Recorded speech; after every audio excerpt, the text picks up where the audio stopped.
next we're going to create a program about going to the fair. So if you've watched any of my videos in the past, you know that one of my favorite grade 9 questions is about going to the fair. When you go to the fair, there's usually two variables that are there. You have an entrance fee that has to go in, or the flat rate or the y-intercept, and then you've got a cost per ride, which is like a slope or a rate of change, and you multiply the slope times the number of rides that you go on plus your entrance fee to get your total cost. We're actually going to only right now make a program that just calculates the total cost if you have the inputs of the cost per ride and the number of rides. So we're not going to have an entrance fee here. We're going to pretend like the entrance fee is 0. So we are going to just start with that, just the beginning of this, our favorite question about going to the fair. So we should plan this out. Now you can either just go off to the side and imagine what that sort of code would look like, or I have these blocks here, and let's just put them in order. So of course we have to start the code, so we're going to bring that up to the top. The calculation is going to be later. We of course have to ask, and let's start by asking what is the cost per ride, because we got to know how much that is. And anytime we get that, we have to store it into a variable. So I don't think I want to choose the ride, this variable, or this variable. This is the variable we want, because remember, the cost per ride is the rate of change, or the slope that we have, like y equals mx plus b, the slope. So we're going to put cost per ride there. Then we're going to ask a second question. Hey, how many rides did you go on? Because we want to figure out that. And we'll store that into a variable called number of rides. So this hashtag means number of rides. So we've got the two inputs from the user. We've stored them in variables. And we're now going to do some calculations. And of course, we know that if you, for example, the cost per ride was $5 and you went on 10 rides, you would multiply those together. So it would be 5, the slope, times 10, the number of rides, and you would get $50.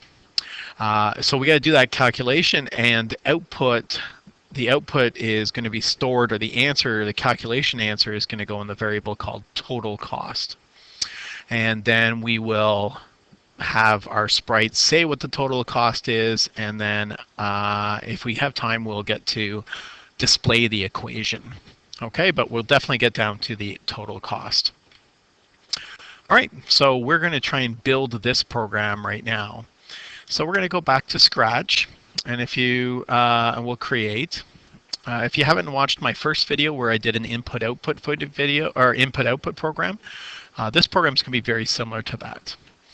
So again, I'm going to just minimize my stage so we have lots of room for you to see.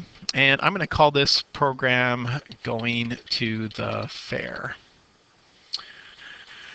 All right. So all Scratch programs have to start with the flag. So I'll go to Events and click on the flag. I'll make this a little bigger so you can see it. So when the flag is clicked is when we're going to start. All right, now back to my pseudocode. I have to ask these two questions. Ask what's the cost and what's the number of rides. So just like in our last one, we're going to go to Sensing and ask a question.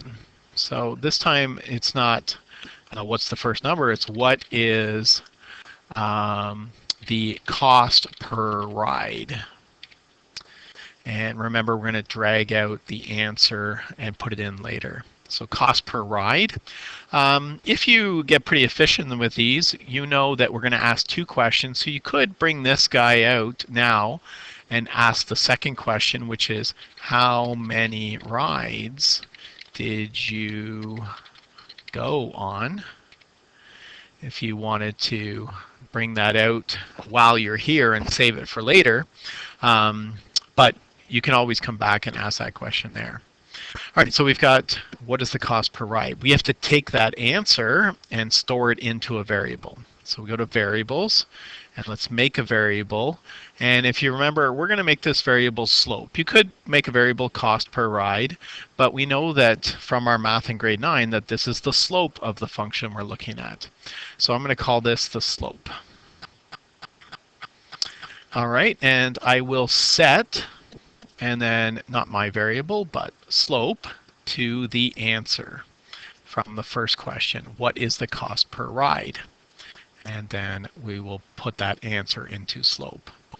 And now, since I've dragged this out before, I'll ask the second question. How many rides did you go on? And I need to put that variable, and it looks like I call that the variable number of rides. I'm going to make a variable, number rides. So that hashtag means number.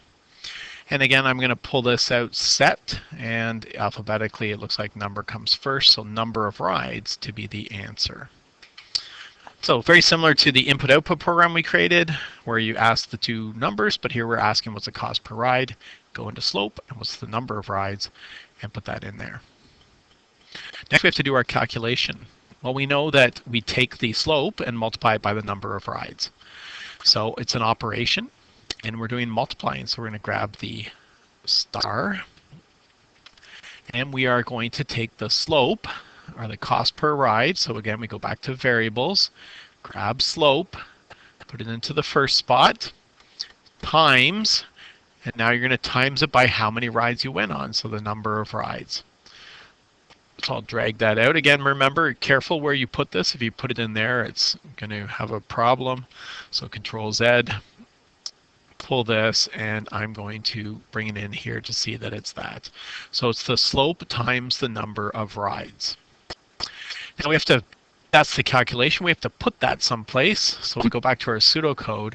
We need to take the calculation, store it in a variable called total cost. So I'm going to go back here and make a new variable called total cost. Now you might see that that's kind of odd that I don't have a capital. It's common programming language when you're making variables to just use lowercase. It's easier and quicker to type. But if you want a variable like this that has two words, a common strategy is to make it into one so you're not pushing the space, and you just say total, but then put the capital on the second one so that it's easy to read as total cost. You don't have to call it this. You could just call it cost or total. And your Scratch allows you to put spaces, but I'm just going to do total cost as my variable. Now remember, I've done this calculation. I need to set total cost, so I go and click on here to total cost to whatever this calculation is. So now I have an output or a calculation, and it goes into total cost. And we need the cat to say the answer, right? So we're going to display or say the answer. So we need to go to looks, and instead of say hello, we are going to say what the total cost is. So go back to variables, grab total cost, put it in there, and it should then all work. So let's do a test. So again, I'll just make my stage bigger. I'll start the program by clicking on the flag. What is the cost per ride? Let's say $5 per ride, and I went on 10 rides, so I should get $50. All right, so it says the total cost. But again, remember, like before, saying just total cost isn't really exciting. We'd maybe like him to say a sentence. So I'm going to, instead of that, I'm going to say, I'm going to bring this out, I'm going to make a sentence. So remember, I can make sentences by going to operations, choose join. So join apple and banana. These are joining two sentences. So I'm going to say the cost is, and I'll put a colon and a space again, and I'll add total cost here. So now I'm making this sentence. The cost is that. And I can go back and put all of this into hello. Now let's see what happens. So again, I'll put in 5 and 10, and it says the cost is 50. But I think I can make this a little bit tidier by putting a $ symbol in. So let's do that. And remember, when I push this green light, my old variables are still there, and I'd like to reset those. Okay, so I'm going to push stop. Oops, wrong button. Can I just shrink the stage? So let's just add a little $ in here so that it'll make a little bit more sense, and then the total cost will pop up. And if you recall from the last video, we're also going to make these variables equal to 0. So we're going to go variables, and we're going to, at the start, reset everything. So we're going to reset the 3 variables. So I'm putting in set. First thing I'm going to do is set the slope. That's the first thing to 0. I'm going to set the rides to 0, and I'm going to set the total cost to 0. So this should all tidy it up. When I push the thing, it'll put everything back to 0. It'll ask what the question is, put the answer into slope, ask a second question about the rides, how many rides, it puts it in for number of rides, multiplies those two and puts it in for total cost, and then spits out this sentence. So let's see how that works. Push the green button, and look at that, all these go back to 0. What's the cost per ride? $5. And I went on 10 rides, and it says the cost is $50. That looks really nice with the 50. I might even make the total cost is $50. And then I can test it again. Let's say I go $2 per ride, and I went on 2 rides. So 2 times 2 is just 4, and so the total cost is $4. Okay. All right, so there is our going to the fair.